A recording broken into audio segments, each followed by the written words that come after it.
ఈ కార్యక్రమానికి ముఖ్య అతిథిగా వచ్చేసినటువంటి గౌరవ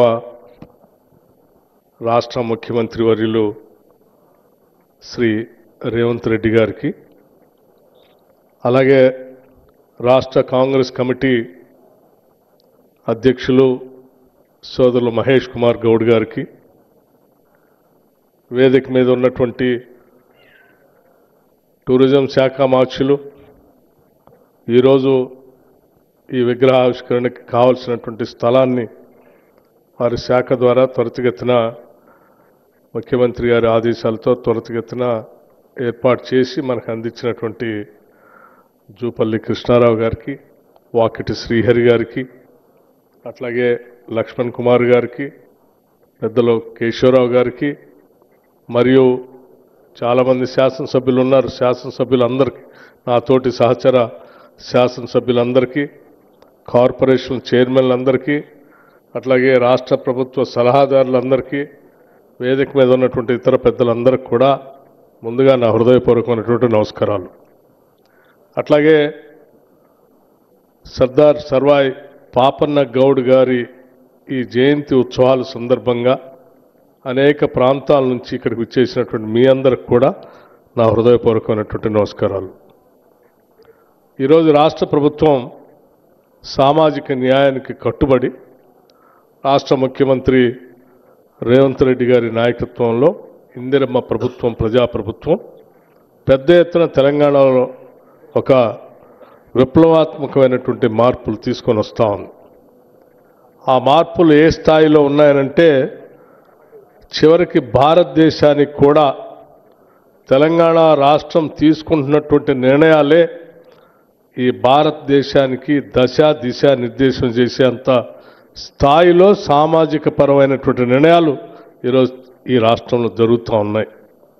దానికి నిజంగా బహుజనులందరి తరఫున ఈ రాష్ట్ర ప్రభుత్వానికి, ముఖ్యమంత్రికి, కేబినెట్కి మనమందరం హృదయపూర్వకమైనటువంటి అభినందనలు, కృతజ్ఞతలు కూడా చెప్పాల్సినటువంటి అవసరం ఉందని భావిస్తూ ఉన్నాం.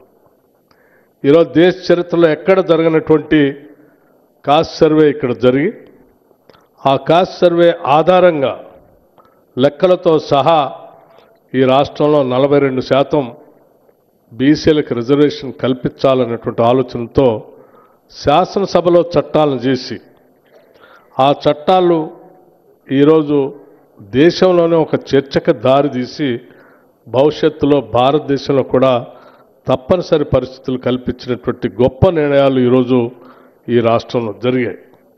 దానికి మనమందరం ఈరోజు ఇక్కడ కూర్చున్నటువంటి బీసీల నాయకులు, బహుజనుల నాయకులు అందరికీ కూడా నేను ఒకటే విజ్ఞప్తి చేస్తూ ఉన్నాను.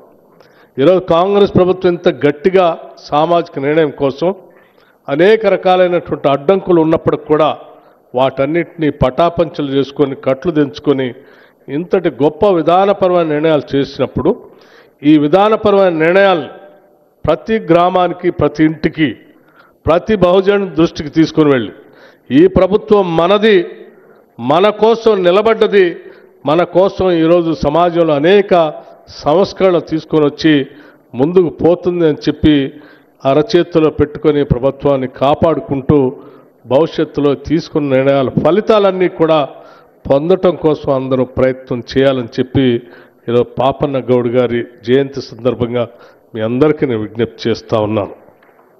ఈరోజు విగ్రహావిష్కరణ ఇప్పుడే పెద్దలు మన మహేష్ కుమార్ గౌడ్ గారు కానీ, పొన్నం ప్రభాకర్ గారు కానీ మాట్లాడేటప్పుడు చాలా స్పష్టంగా చెప్పారు.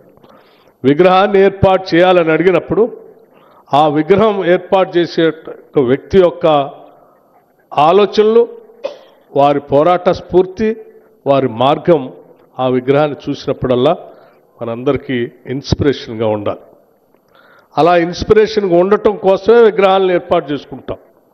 ఆ చేసుకునే విగ్రహాలు కూడా ఒక స్ట్రాటజిక్ పాయింట్లో అందరికీ కనపడేటట్టుగా, ఆ విగ్రహం మనలందరినీ కూడా మార్గదర్శకం చేసి స్ఫూర్తి ఇచ్చేటట్టుగా ఒక స్ట్రాటజిక్ స్థలంలో ఏర్పాటు చేయటం అనేది కూడా చాలా ఆవశ్యకమైనది.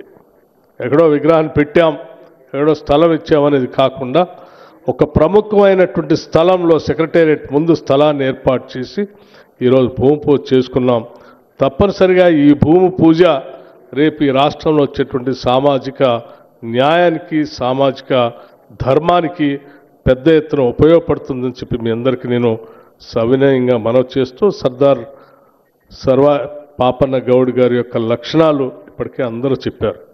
ఆ రోజుల్లో ఏమీ లేని రోజుల్లో కూడా అందరినీ ఏకం చేసుకొని కృషి, పట్టుదల, ఒక లక్ష్యం ఉంటే ఏదైనా సాధించవచ్చు అని చెప్పి వారు చేసి నిరూపించి చూపించినటువంటి ఆయన జీవితం మనందరికీ ఆదర్శప్రాయంగా ఉండాలని చెప్పి దానికి అనుగుణంగా మనం అందరం అడుగులు ముందుకు వేయాలని చెప్పి మీ అందరికీ నేను సవినయంగా విజ్ఞప్తి చేస్తూ, ఈ కార్యక్రమానికి ముందుండి జాగ్రత్తగా విగ్రహాన్ని కానీ స్థలాన్ని కానీ ఏర్పాటు చేయటం కోసం ముఖ్యమంత్రిగా వారు ప్రత్యేక చొరవ తీసుకున్నందుకు అందరి తరఫున రాష్ట్ర ముఖ్యమంత్రి రేవంత్ రెడ్డి గారికి కూడా మనం అందరం ధన్యవాదాలు చెప్పడమే కాకుండా, ఈ సభా వేదిక మీద ఉన్నటువంటి ప్రతి ఒక్కళ్ళు రాష్ట్ర కాంగ్రెస్ కమిటీ అధ్యక్షుడి దగ్గర నుంచి మొదలు పెడితే క్యాబినెట్లో ఉన్నటువంటి సహచర మంత్రివర్యులు, శాసనసభ్యులు, పార్టీ మూల సిద్ధాంతం కాంగ్రెస్ సిద్ధాంతమే సామాజిక న్యాయం.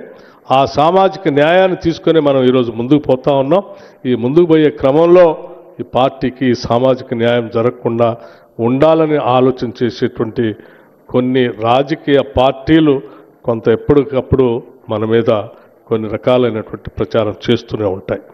ఆ ప్రచారం చేసేటువంటి రాజకీయ పార్టీలందరికీ కూడా మనం స్పష్టంగా ఒక సందేశాన్ని ఇవ్వటం కోసం రాష్ట్ర వ్యాప్తంగా ఉన్నటువంటి ఈ సమాజం మొత్తం ఏకం కావాల్సినటువంటి అవసరం, నిలబడినటువంటి ప్రభుత్వాన్ని గుండెల్లో పెట్టి కాపాడుకోవాల్సినటువంటి అవసరం కూడా మనందరిపైన ఉందని చెప్పి మరొకసారి నేను మీ అందరికి విజ్ఞప్తి చేస్తూ ముగిస్తా ఉన్నాను. నమస్కారం.